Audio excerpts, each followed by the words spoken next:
My name is John Clark. I'm 79 years old. I'll be 80 in August. I'm currently on Cone Street in the Carrollton neighborhood of New Orleans, and I'm from the 8th Ward of New Orleans, which is now called the St. Roch neighborhood.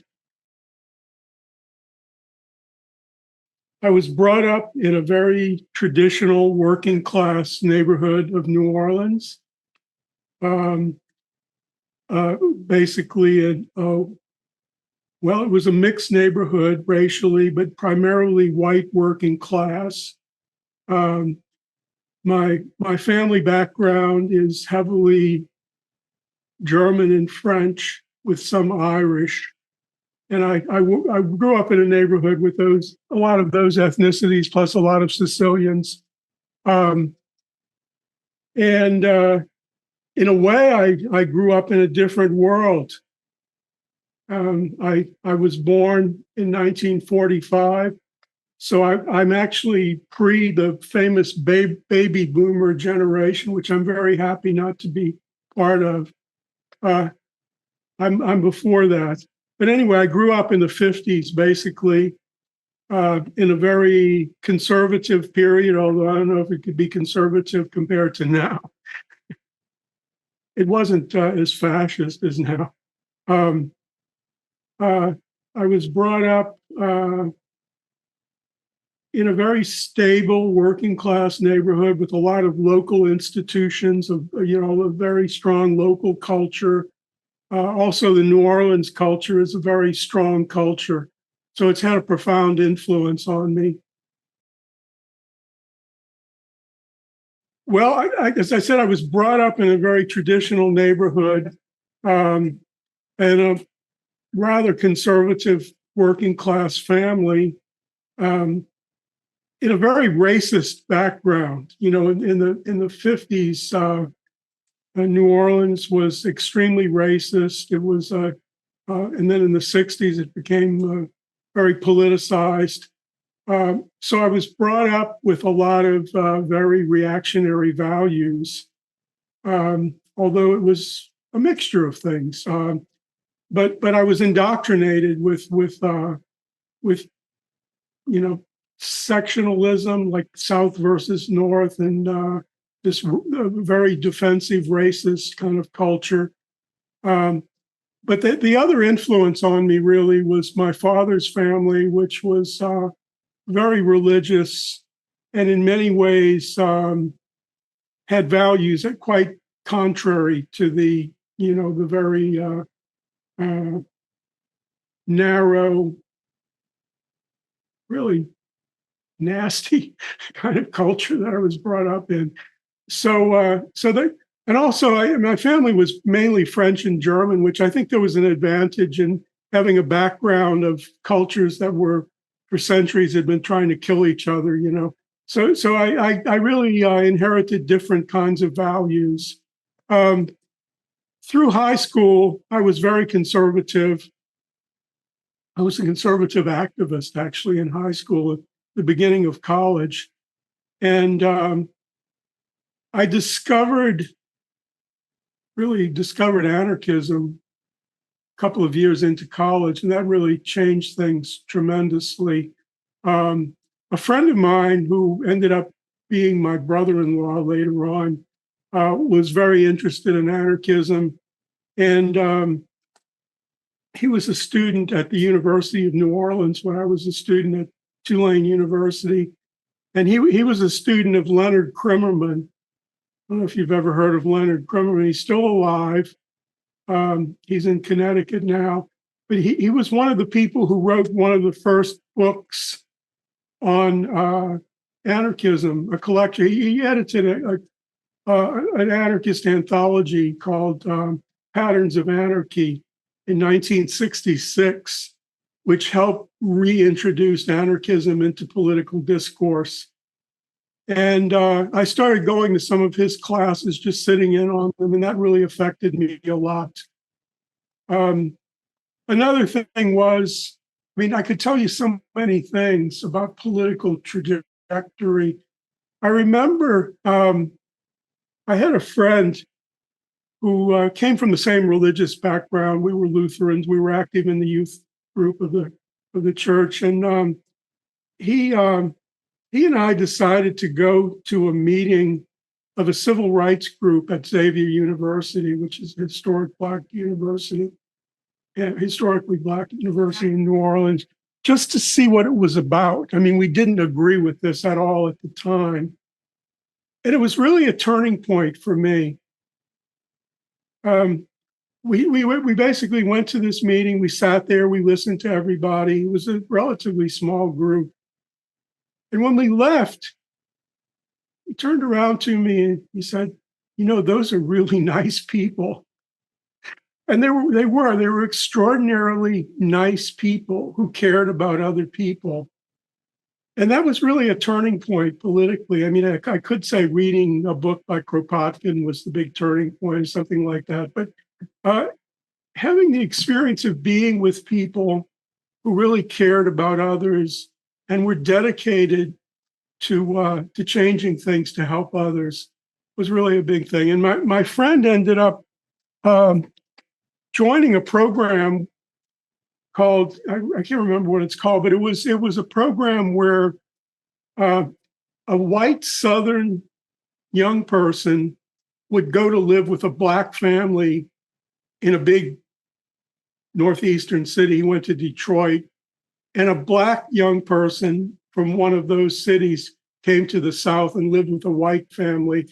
And it was to help people understand what lives were like for other people that were quite different from them.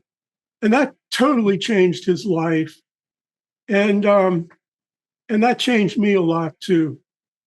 So, I mean, that was one part of my development. Also going to Len Crimmerman's classes opened up a new world to me. It's a long history. Later on, during my college experience, I got involved in a lot of political activities. In 1970, when I was in graduate school, I co-founded or founded a group called the New Orleans Libertarian Alliance, which was really a crazy group because it was open to anybody who called themselves libertarians.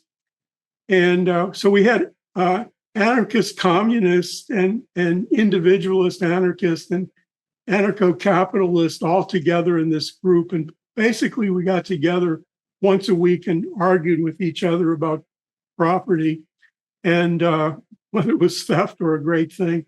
And I did that for a few years.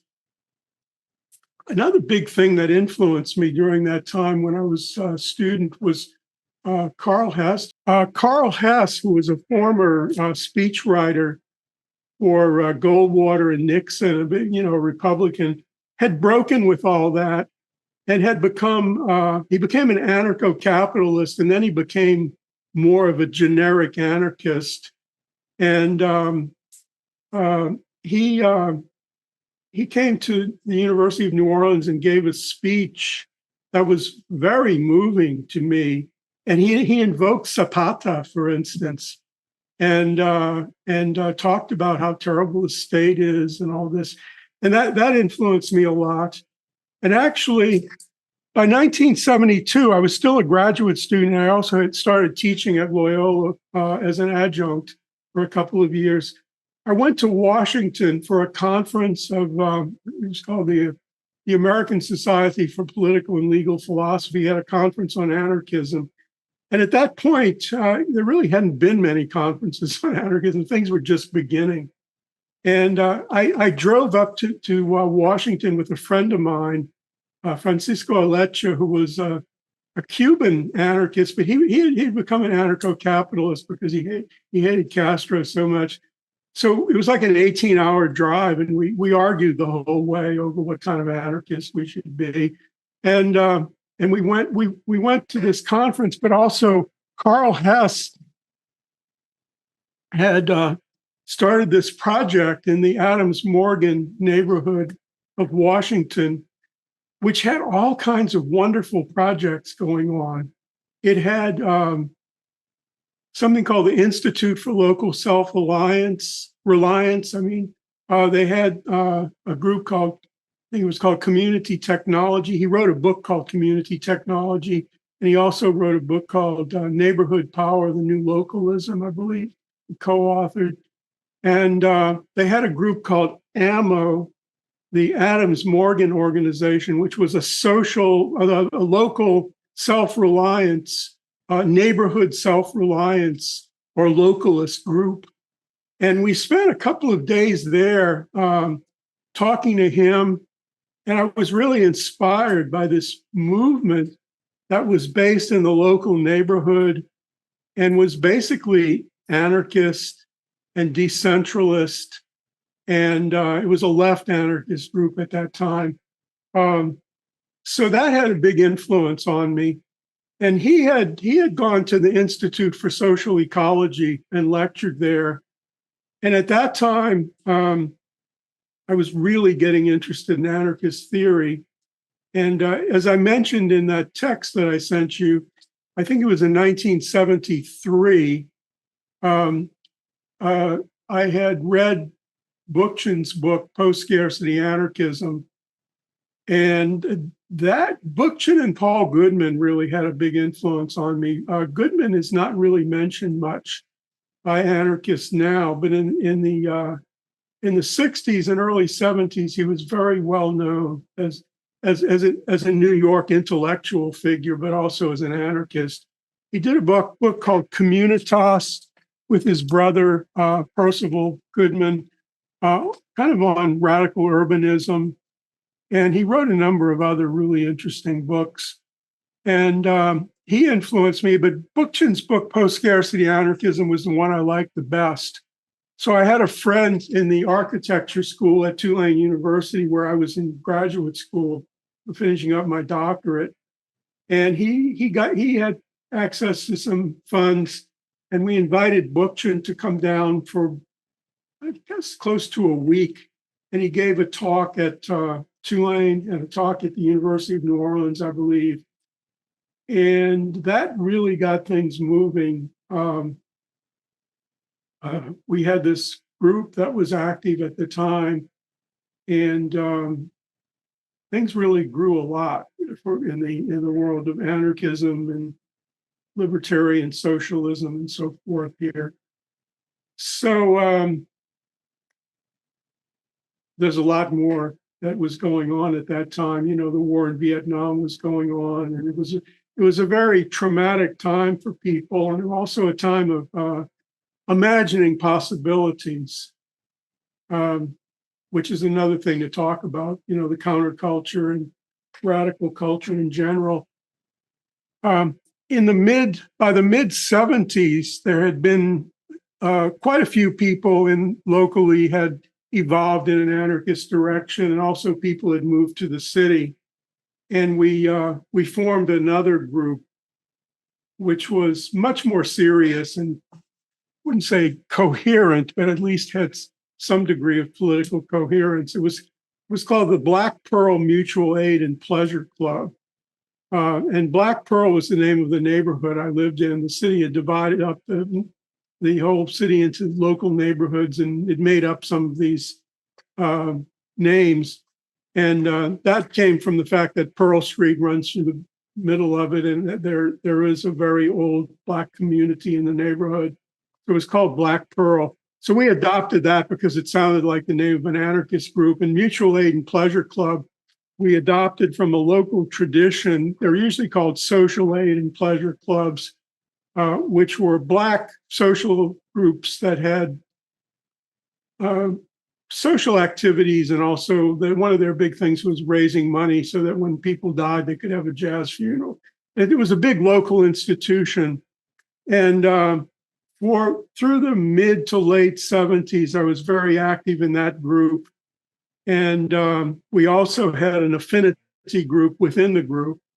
And we tried, I think, in a very kind of idealistic, utopian, in the bad sense, way to practice what we thought was anarchism in our own lives. But we we really weren't very sophisticated psychologically and spiritually. So we weren't too good at it, but we at least made an effort and made some progress, I suppose. So I don't know. That was by that time was in my late 20s, so that covers a lot very quickly. In high school and in my first year or two of college, I thought of myself as more on the right of, like right-wing libertarian. In high school, in my junior year of high school, we read Thoreau, we read Walden and Civil Disobedience, and I know that had a big effect on me. And Thoreau was an anarchist, basically. So the ideas were around. Emerson, to a certain extent, I liked. And I joined a group called, it's a right-wing group, but it was splitting at that time between traditionalist right-wing people and libertarian right-wing people. I'm sure it's still around, but I don't know how big it is. It's called Young Americans for Freedom. Have you heard of that? In '64, when Goldwater ran for president, it was a big youth group at that time. And it was still significant. And what was happening at that time was there was a split between the traditionalist conservatives and the libertarians.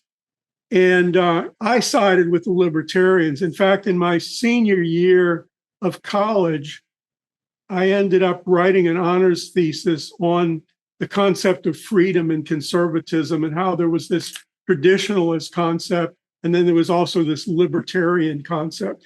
So even before I got interested in anarchism, I was already interested in libertarian ideas.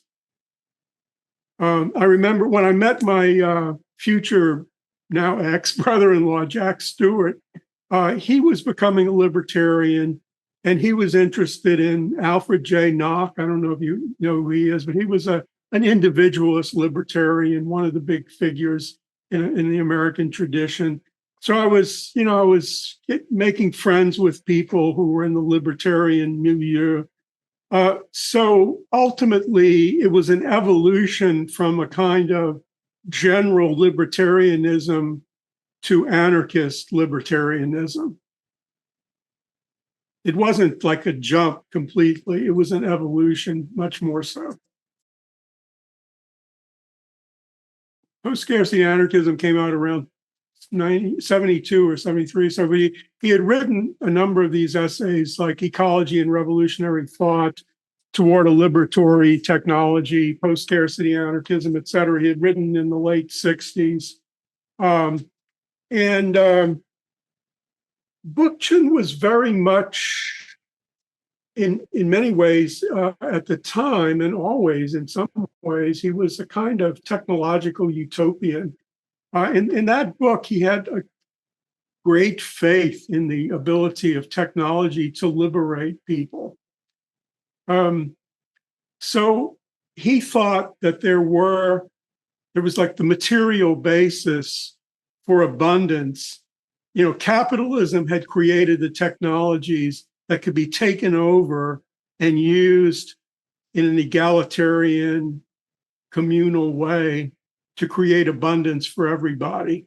So if we could get rid of all these artificial needs that are manipulated, this is not a new concept. I mean, he didn't come up with this. One problem with Bookchin is he wanted to pretend that he had invented all these concepts, but they were all really around before him. I later did extensive work on Élisée Reclus, and Reclus had come up with many of these ideas in the 19th century and had written a 3,500-page work that expressed many of them. In 1905 to 1908, it was published. But he had this idea, it's like, there's this book, Fully Automated Luxury Communism. I think in a way, it's in that tradition. We could use he was very idealistic about what the computer could do for us, and what automated technologies. And of course, this came from his Marxist background, because Marx wrote about this in the Grundrisse.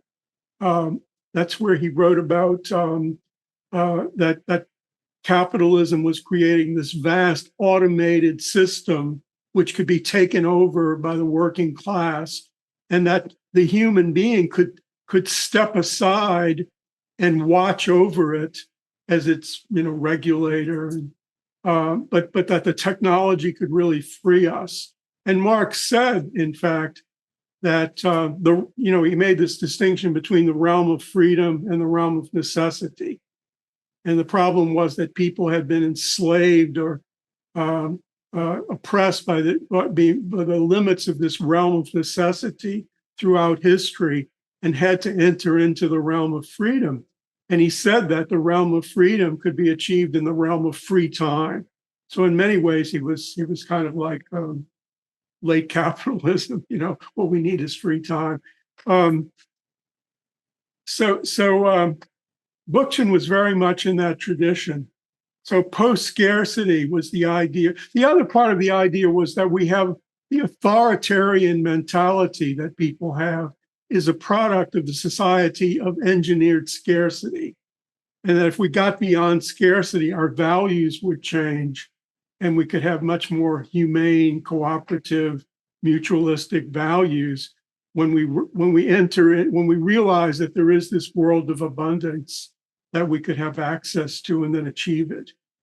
So that's what post-scarcity is about. I always have reservations about ist, because ist implies an ideology, but certainly by many definitions of the word, I would be an anarchist. The question is, what does the question mean? What is the question looking for? Would I mean, the answer is always yes and no. If somebody has a crazy, distorted idea of anarchism, I'd say, no, I'm not that. If they have a better idea, I'd say, yeah, that's what I am. In a way, I've tried to make it more specific. One thing that's always struck me about anarchists is that they don't think very much about what the word means.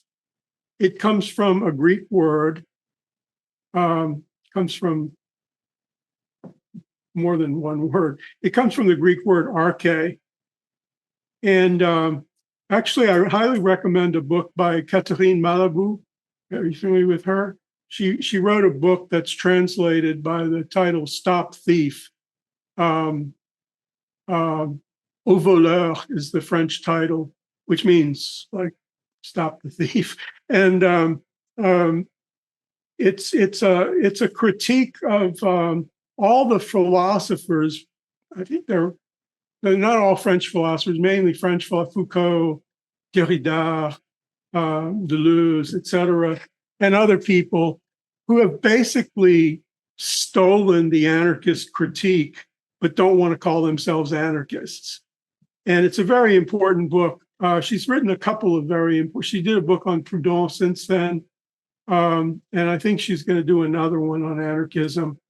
And one of the things that is valuable in her work is that she investigates the question of arche.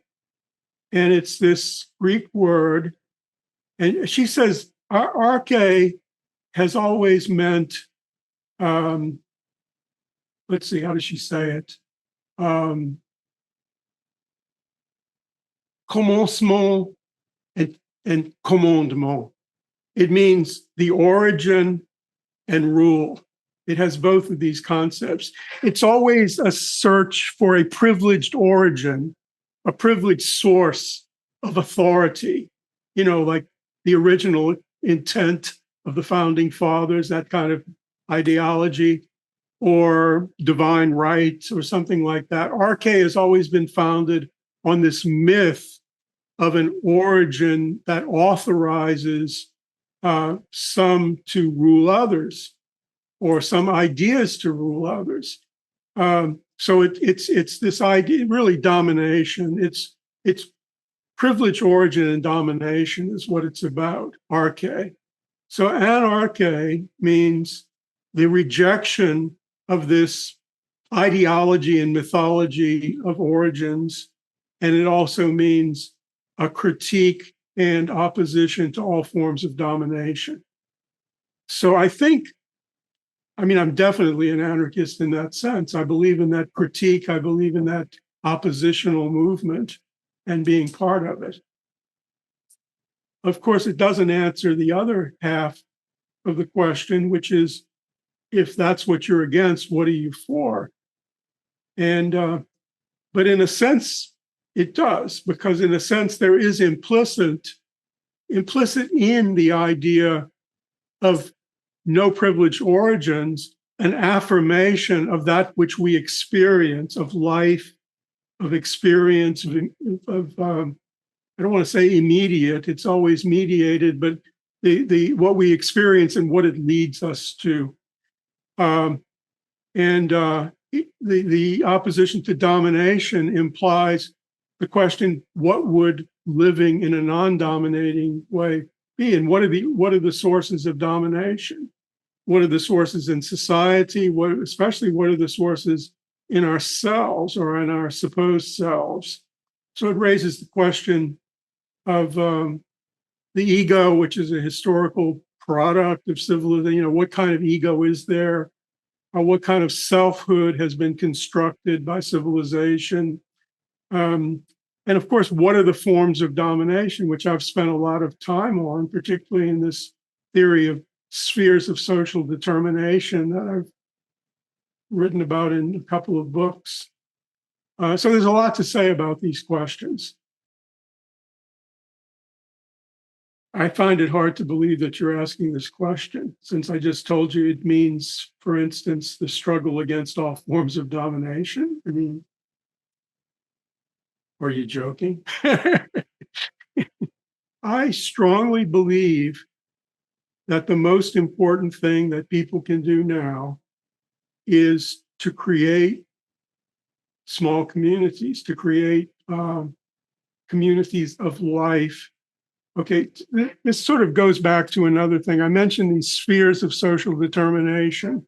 In the book, The Impossible Community, I started trying to develop this idea that the question is, what makes a world? What makes a world or the world the way it is? And there's no way of narrowing it down in any way. You have to widen it after you narrow it down. But one way of confronting this question is to look at certain spheres. For instance, the ideological sphere has been discussed a lot. People focus on political ideologies, which help determine people's lives and people's mentality. Another sphere is the sphere of ethos, the ethotic sphere, the sphere of culture, the sphere of lived experience. We have to pay attention to that. Another is I call these like the social ideology, the social ethos, the social imaginary is another sphere. This has been somewhat neglected by most social theorists. People's lives are very much determined, I don't know if you're familiar with Jacques Lacan. Jacques Lacan is one of the major French theorists of the last generation, most important figure in psychoanalysis. And he focused a lot on the imaginary and how so much he had the concept of the fundamental fantasy.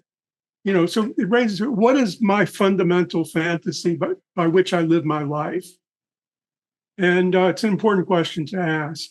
So there's a social imaginary which gives people a shared fantasy about what their life is about. I won't go into this too much, but this is another sphere that we look into.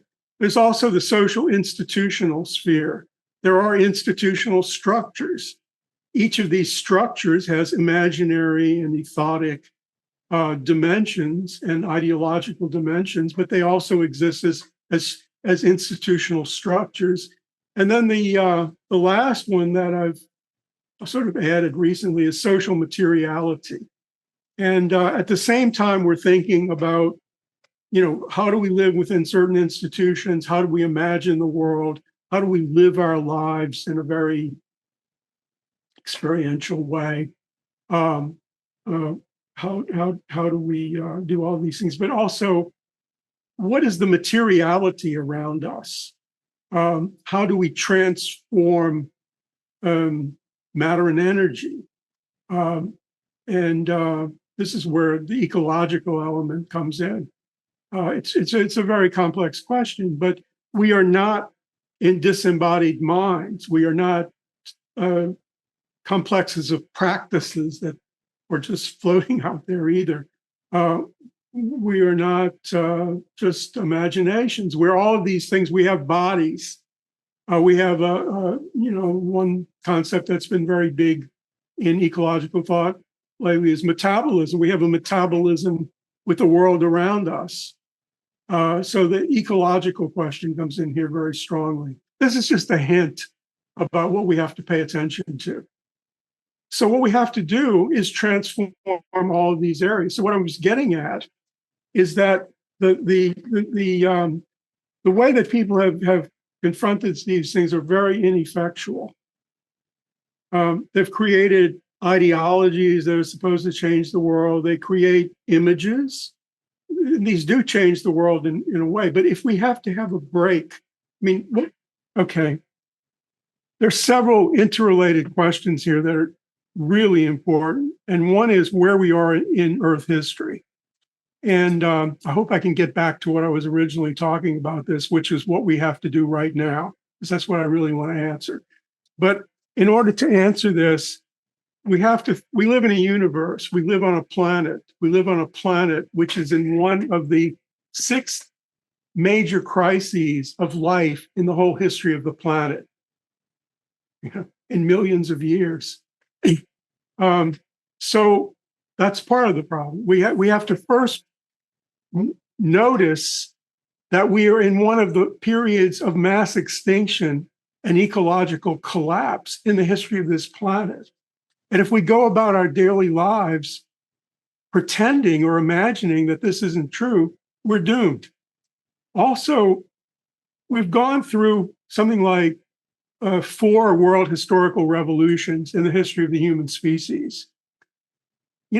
What I'm saying is you can't think just about the United States and what are we going to do in world history, in Earth history? So the first world historical revolution was the humanization revolution, where human beings became human beings through the growth of their brain, through developing social practices that allow them to live together in bands and then tribes and villages and so forth, and to raise future generations and nurture them and so forth. We became human beings. That was the first revolution. The second revolution was the agricultural revolution, which established really extended families or tribes, and also, that was the beginning of the state and economic inequality and so forth. The agricultural revolution was a real overturning of human society. The third revolution was the industrial revolution, which in many ways destroyed the traditional society and created the modern nation state and the modern capitalist corporation, which have been dominant for a few hundred years. I would say we could even define a fourth revolution, which some people say is part of the Industrial Revolution. But really, right now, I think we're in a period of mutation of humanity with the cybernetic and digital revolution, which is more than just industry. Okay, so these to me are the 4 most transformative revolutions, real geo-historical revolutions in human history. They all have something in common, other than the first one, which in some ways was the product of choices. Anthropology has studied this, and I would say we could go into how there were choices involved. And in a certain way, there was an element of voluntary choice in the first revolution. But since then, every revolution has been involuntary. It has been an adaptation to the evolution of society. And human beings have not made any kind of decision that we're going to change the world and have an agricultural society or industrial society or a cybernetic society or anything like that. Okay, so the fifth revolution, which is what we need, will be the first revolution since the beginning of humanity in which the human race has consciously and voluntarily decided to change the course of geohistory. So we're facing something that is a momentous task that we've never been able to achieve before. And if we don't do it, we're basically going to die. And we're going to take most species on this planet with us. So I think it's very important to carry this out. So to go back to the original question, the reason why all of these revolutions have occurred without conscious voluntary choice is because people have been reacting to these forms of social determination, these spheres of social determination. The only way that we can make this change is to understand the social imaginary, the social institutional structure, the social materiality, the social ideology, the social ethos. And we have to learn what we can do to change them so that we could survive and thrive. So this is where my proposal for an answer comes in, which is an old answer. We have to rehumanize ourselves. The original humanization revolution was a revolution of care, basically. It was when the alpha males from previous primate society were overthrown by a coalition between females and non-alpha males. And the primate dominance of the alpha male. Alpha males were these organisms that dominated the social group and basically wanted to monopolize reproduction and monopolize food. You know, basically they took whatever they wanted. And there has been a regression to this kind of alpha male pre-human dominance throughout human history. But we have to figure out ways, they're called counter-dominant strategies in anthropology. We have to find counter-dominant strategies which would allow the humane, cooperative, caring community to emerge as the counter-dominant form of social determination. So I don't think we can do this through political parties. I don't think we can do this through publicity campaigns or through converting some billionaires to create a new world or anything like that. I think the only way people can do it is like some of my favorite thinkers like Gustav Landauer and Élisée Reclus have proposed. I don't know if you're familiar with either of them, but they're two of the major communitarian anarchist theorists of the 19th and early 20th centuries. Landauer said the state is a social relation. The way we destroy is to create other social relations which are not statist, in other words, non-dominating. So we have to begin creating communities which are not based on domination, which are based on love and care and concern and cooperation and mutual aid. And also concern for life, a concern for emergence, a lot of other things that are interrelated. So what we're not doing right now is that we are not creating these communities, and we can't create them just on one level. I think sometimes I've imagined, what if we had a political movement in which everybody in the movement would be part of an affinity group and also part of a base community? You know, we would live in a different world. There have been anarchist movements with millions of members, you know. Even just in Spain, there were several million people in the anarchist union, the CNT, and there have been other great movements like that. But this communitarian impulse, which Élisée Reclus called it the spirit of full association, has never pervaded these movements. I think it's urgent that we begin to do this. And there's a whole history that's very inspiring that we can look to give us direction. But what I would advise people to do is first, what Reclus said, gather around you a group of friends and people with common values and decide that you'll live your life together. Because there are many traditions that say this. I mean, I've been very profoundly influenced by Buddhist philosophy. And, Buddhist philosophy has this concept of Buddha Dharma Sangha, which means the awakened mind, nature, or the truth. And the third is the community. The Sangha is the community. And there's a teaching in ancient Buddhist philosophy that the Sangha is everything. The community is everything. You need all three of these, but you're not going to have any of them unless you have the community. So all of our effort shouldn't be effort either. It should be a pleasure. But all of our effort needs to be put into creating these primary communities, affinity groups, which could be an extended family kind of structure, or it could be a small group of people living together in a house or in a city block or in a rural community, an eco village. And then we also need base communities, which there are actually hundreds of thousands of them. Liberation theology inspired many base communities for decades in Latin America. There's still many of them around. And a base community traditionally was usually 20 to 70 people who met together each week, so that there was a very strong community to talk about their problems, which was often, in Latin America was poverty, oppression, dictatorship, all the things that they were facing, and how to have a good life in the midst of all of those things. So if we had these groups, I'm not saying whether it should be 50 people or 150. There have been studies like the Mondragon Cooperative saying they have something like 80,000 members of the cooperative, but it's a federation of sub-cooperatives. And I think the number they came up with was like 300 people can make decisions collectively. Beyond that, it becomes undemocratic.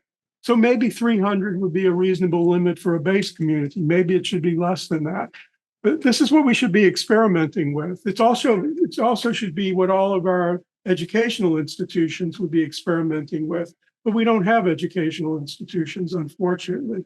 In the 19th century, the anarchist movement had something called the Ateneo, or Athénée in French, and Ateneu in Catalan. I think each language had their own word for it. It meant Athenaeum. And it was a free school.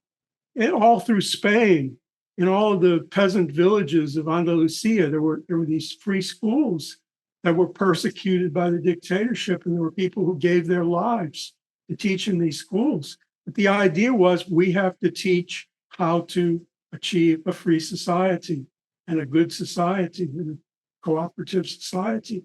And if we don't have our own educational institutions everywhere, we won't be able to do it. So I don't know, I could say more, but those are some of the ideas of the direction I think we should be going in. One thinker who influenced me a lot was Martin Buber, who wrote this wonderful book, Paths in Utopia. He wrote about Landauer, who was a friend of his, and Kropotkin and others. And he said that the community we need has to be a community of community of communities, community of communities of communities. So we can't just, for one thing, the community is a more than human community. It isn't just okay. Back in the 19th century, I think Reclus was the great prophet of this, but they had certain concepts that were very inspiring that helped people a lot. And one was the International. Okay. It was the International Workers Association since the 1860s. And it was the idea that all human beings could unite in one organization as workers, because we all do work. I mean, a few people don't, but they're not included in that community because they oppose it. But the idea was there was part of the social imaginary in the 19th century, that there was the International, which included all human beings as workers. There was a second concept, which was the Commune, which was inspired by the Paris Commune of 1871. And the idea was that people at the local level could take power, overthrow those forces of domination, and directly make decisions about their local community. And the idea, there were other there was the Commune of Lyon and other communes. And the dream was that everyone everywhere could rise up and create a commune of wherever they are. And the third concept, which hardly anybody hears about today, was the Universal Republic, they called it, which was that everybody would be united not only as a worker or as a member of the local community, but also as part of the universal human community. It would be a republic of republics, or a community of communities of communities. And we don't, you see, this is where we're lacking in the social imaginary. We don't have masses of hundreds of millions or billions of people who dream about the universal republic or the universal community. By the way, Élisée Reclus was trying to add a fourth concept to these three, which was the concept of la terre. He wrote a 2-volume work called La Terre, which was about a geography of the earth. He also wrote a book called L'Homme et la Terre, Humanity and the Earth, which was a 6-volume, 3,500 page. It was the last work that he did, which was about the history of humanity and the earth together. And since then, we have something to work with the ecological movement and the green movement and so forth, the idea of a community of the earth. And one thing we haven't really talked about, most of my experience after my beginning experience, but when I taught at Loyola, Thomas Berry used to come every summer for a short course. He wrote a book called co-authored a book called The Universe Story. And he wrote another book called Dream of the Earth. And the idea was that very central to our imaginary has to be that we are part of this earth community. In fact, the next book, I was going to do a book that I've kind of divided up into 2 books. And the one that I'm going to do next, I'm thinking of calling it Awakening Earth Community, either the awakening or Awakening Earth Community, and making this the central concept that to be part of a community means you're part of many communities. And bioregionalism is very basic to this too, which we haven't talked about. That's another thing that I've been involved in. I spent many years involved in the green movement also, which is another topic entirely. I spent maybe 20 years working every day in that. Also, I worked in a movement with indigenous people in the island of Papua for about 10 years, and that influenced me a lot. Learning about indigenous society has had a big effect on me, and I really believe we have to regain much of what we lost with the institution of the civilization of domination. So, we can't go into all that, but there's a lot more to talk about.